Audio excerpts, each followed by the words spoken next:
पटियाला की चाय की दुकान पर शाम को पंचायत चल रही थी। रामेश्वर काका चाय पी रहे थे जबकि लल्लन अखबार पढ़ रहा था।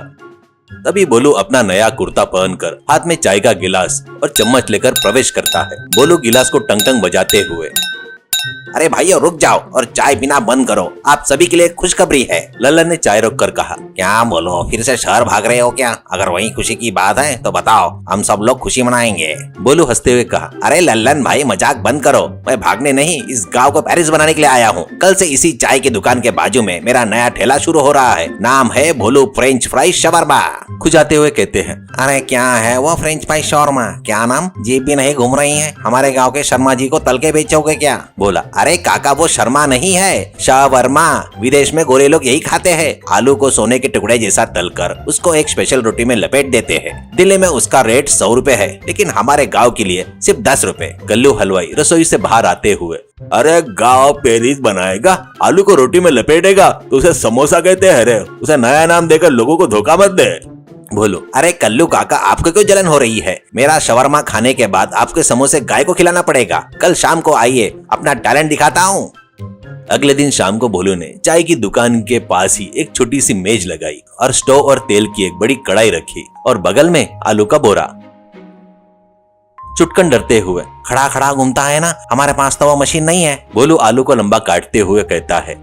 अरे वो चुटकन, वही तो क्रिएटिविटी है। हम फ्रेंच फ्राई शवरमा बना रहे हैं। इन आलू के टुकड़ों को, फ्रेंच फ्राइज को तेल में डीप फ्राई करके फिर कुरकुरा करके रोटी में डालेंगे, तो कोई नहीं पूछेगा कि आलू पका है या नहीं पका है। बोलू आलू को तेल में डालता है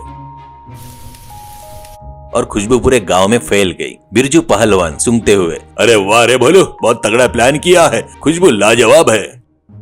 बोलू धीरे से चुटकन से कहा। ओए चुटकन, असली समस्या तो अब आई है। शहर के सॉस का डिब्बा टूट गया है, अब लोगों को सफेद क्रीम कैसे देंगे? चुटकन ने कहा। अरे भाई घबराओ मत, कल रात का जमा हुआ दही है, लेकिन थोड़ा खट्टा हो गया है। उसमें हम घर की बची हुई टमाटर की चटनी, थोड़ी चीनी और थोड़ा चूना, अरे ची ची ची, चूना नहीं, थोड़ा नमक मिलाकर देते हैं, सफेद और गाढ़ा हो जाएगा। भोलू ने कहा। अरे ओए होशियार लड़के, इतना शानदार आइडिया, खट्टा और मीठा मिलेगा तभी तो फॉरेन का टेस्ट आएगा। मिला दे चुटकन, वही तो हमारा सीक्रेट पेरिस सॉस है। शाम के 6 बजे और चाय की दुकान के पास मेला लगा हुआ था। बोलू हाथ में प्लास्टिक कवर लपेटकर जल्दी जल्दी काम कर रहा था। एक मोटी रोटी लेकर उसमें तले हुए आलू के टुकड़े डालकर उस अजीब से खट्टे दही और टमाटर के मिश्रण को गाढ़ा करके डाल रहा था और उसके ऊपर नमकीन और मुरमुरे छिड़क कर लपेट रहा था। सरपंच जी, क्या रे बोलू, देखने में तो अच्छा है पर खुशबू थोड़ी खट्टी आ रही है। बोलू ने सरपंच से कहा। अरे सरपंच जी, वो फ्रेंच की खुशबू है, पेरिस में ऐसे ही होती है, आप आंख बंद करके खाइए। सरपंच जी ने एक बड़ा निवाला लिया। उनका चेहरा अजीब हो गया, उनकी आंखें बड़ी हो गई। पंडित जी ने कहा। बताइए सरपंच जी, कैसा है? सरपंच जी निकल ना पाए ना उगल पाए। आहा, क्या कहूँ, जीप पर नारद मुनि नाच रहे हैं, खट्टा मसालेदार और एक अजीब सा किक है भाई।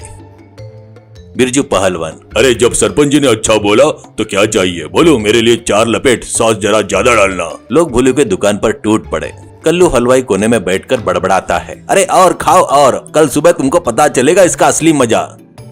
अगले दिन सुबह सूरज अभी पूरा जगा हुआ नहीं था कि पूरा गांव जाग गया, लेकिन कोई काम पर नहीं लगा और सभी लोग अपने हाथ में लोटे लेकर और दौड़ रहे थे।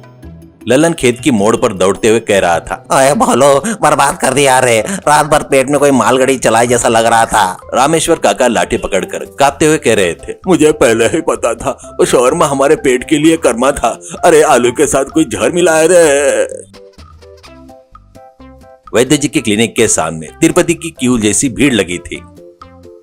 वैद्य जी सर पकड़कर, सभी को एक ही समस्या है, फूड पॉइजन हुआ है। उस भोली ने जो खट्टा दही और बासी तेल मिलाकर खिलाया है, उसने तुम्हारी आंतों को निचोड़ दिया। अब सब लोग त्रिफला चूर्ण लेकर जाओ और पानी में घोलकर पियो। सरपंच जी की हालत सबसे खराब थी और वो अपनी इज्जत के लिए वह किसी को नहीं बता पाए और घर में ही पड़े रहे। शाम को सभी उदास और लटके चेहरे के साथ चाय की दुकान पर जमा हुए। भोलू को एक अपराधी की तरह बीच में खड़ा किया गया। सरपंच जी थके हुए गुस्से में, अरे भोलू तू आदमी है या यमदूत? तूने उस सफेद चटनी में क्या मिलाया था, सच बता, नहीं तो गांव से तुझे निकाल दूंगा। भोलू कांपते हुए अपना पसीना पोंछते हुए कहा। गलती हो गई मालिक, वो फॉरेन सॉस नहीं था। चुटकन ने कल दही में टमाटर की चटनी मिला दी थी और थोड़ा खट्टा हो गया था। बिरजू पहलवान को गुस्सा आकर उठते हुए कहा। क्या खट्टा दही? अरे मैंने 5 खाए थे रे, मेरे पेट में अभी भी ज्वालामुखी फट रहा है, मैं तुझे मार डालूंगा। बिरजू भोलू पर झपटने ही वाला था, तभी कल्लू हलवाई ने उसे रोक दिया और कहने लगा, अरे रुक जा बिरजू, उसे मारना मत, मारने से तेरी थकावट बढ़ेगी, उसे पेट दर्द कम नहीं होगा, उसे सही सजा मिलनी चाहिए। रामेश्वर काका, इसके लिए एक ही सजा है, जब तक हम सबका पेट ठीक नहीं हो जाता तब तक वो अपने खर्चे पर अदरक की चाय बनाकर पिलाएगा। सरपंच जी, यह भी नहीं, आज के बाद जिंदगी में फॉरेन के खाने का नाम नहीं लेना चाहिए, इज्जत से मिर्ची भजिया बनाकर गुजारा कर। बोलू सबके सामने हाथ जोड़ते हुए, अरे ठीक है मालिक, अब मैं कभी जिंदगी में उस शौरमा की तरफ नहीं जाऊंगा, हमारे गांव के मिर्ची भजिया ही अमृत है, अभी अदरक की चाय बनाकर सबको पिलाता हूँ। बोलू अदरक कूटने लगता है और गांव के लोग थके हुई मुस्कान के साथ हंसने लगे। इस तरह रामपुरिया गांव में फ्रेंच क्रांति का एक दिन खत्म हो गया और भोलू ने यह सबक सीख लिया कि जो काम नहीं आता है, जो चीज नहीं मिलती है, उस पर लालच करने से अंत में पेट दर्द और चूरन ही बचता है।